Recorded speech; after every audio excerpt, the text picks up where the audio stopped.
My name is Steve Nouri. I'm CEO, co-founder of Gen AI Works. It's the largest AI community in the world. And I worked in the AI space for about more than 15 years. It's not such a long time. AI is also kind of new. So you would imagine that in the AI space, it's kind of makes sense. I was a researcher, software engineer, and university lecturer for a long time before jumping into the world of entrepreneurship. What do you think are the biggest misconceptions about AI? All right, that's a good question. So I think a couple of points. First of all, um, some people are in a school of thought that right now AI is perfect. The intelligence is in a human level or even beyond, just because in certain domains AI is performing very well. So a lot of people have the understanding of like what's going to happen, how this is going to change our life. It's coming for all the jobs. It's just because it can do the math very well, or it can get really good marks in one of the tests.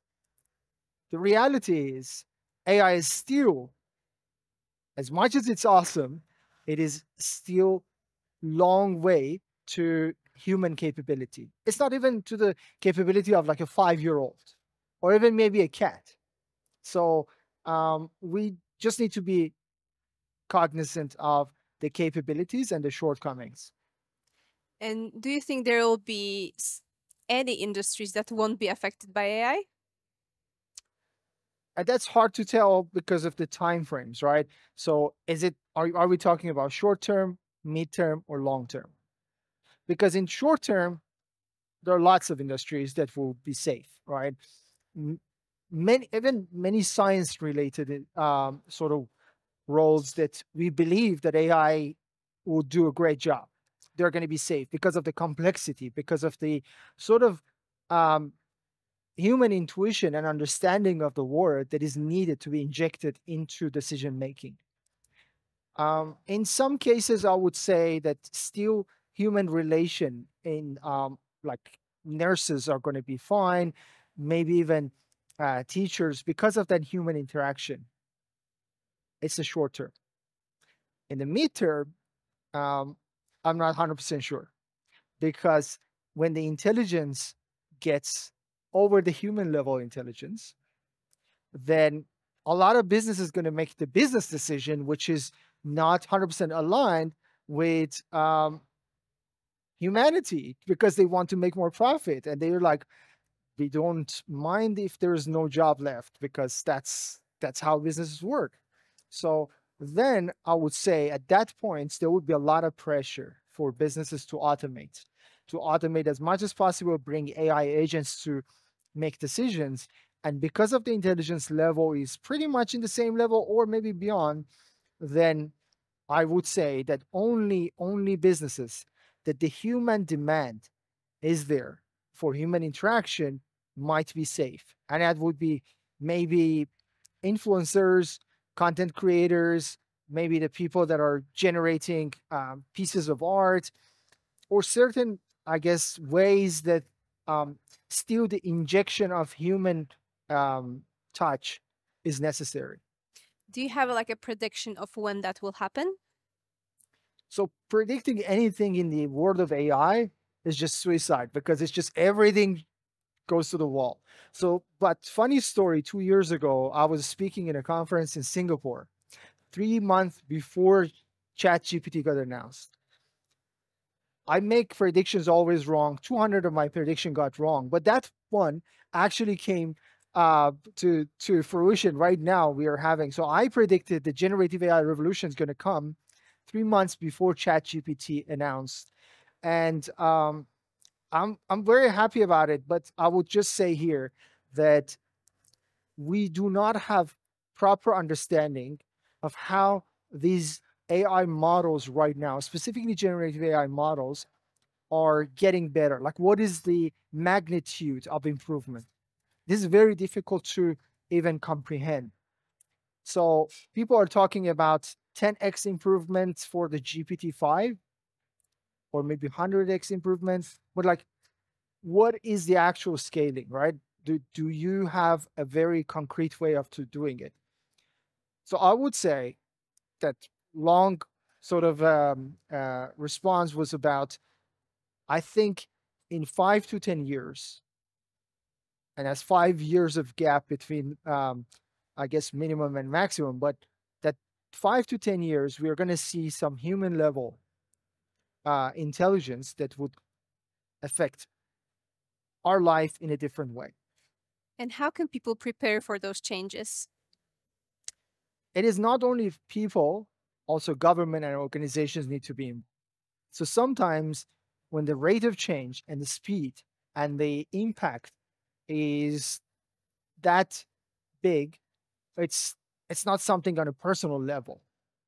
So let's say I'm a driver, I'm a 70-year-old, 60-year-old driver, and fully autonomous cars are coming in a year or two. I cannot become a programmer within a couple of months and still need to be able to live, right? So these are not always a decision that can be made by people. The reality is, at some point of time, these AI is going to take many of our jobs. And no matter what, we will not be able to generate more jobs than the ones that are automated. So this is not in a human level kind of or individual level decision making. This is something that we need to globally think about it, and also nationally. The reason that I said globally, because at the end of the day, there would be consolidation of a power and wealth by those AI companies and countries that are automating and sort of taking over those jobs. So that money is going to go somewhere. And then I'm not 100% sure if one country is happy to pay for the job loss in another country. This is not something that has happened before. I'm expecting to be humanity comes better out of this challenge, but I'm not 100% sure what's going to happen. But what I would recommend right now, in the global level, all these countries needs to start talking to each other. But before it happens, we need to have a solution. It's just always too late when it happens and we are in the middle of it. And on a more personal level, if there is like a one advice or two that you can give to people to prepare for those times to come, what would that be? I think my advice is just to be flexible and always be ready to adjust and adapt. That's going to be one of the biggest challenges for us. There is a certain level of adaptivity that we are comfortable with. We would usually expect to go through university for years and then find a job that is relevant and probably stay there for a couple of years before thinking about any change. That might not be relevant anymore. So you need to be super ready to learn new things and adapt to the new situation, and also keep an open mind that the future of the work might be 100% different.